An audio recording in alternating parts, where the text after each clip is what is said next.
Ikaduhang adlaw ron ako diri sa balay sa mama sa akong amo.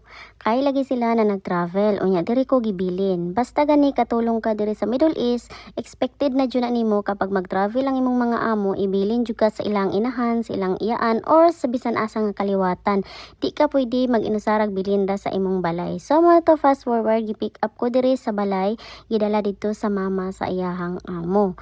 Unya pag abot na mo dito kay gabi na lagi, so gikapoy sad ko kay grabe sa nako kadagag limpyuhon diri sa balay, labhonon usa ko niadto didto. So mao to dito ko katulog. Pag mata na ko pagabuntang, wala na lang ko naligo, na toothbrush na lang ko nang hilamos. Unya syempre di na to kalimtan og butang og aloe vera gel lang atong naong kay grabe jud ka init diri day. Di pwede gulay moisturizing ang imong face kay mag-uga jud.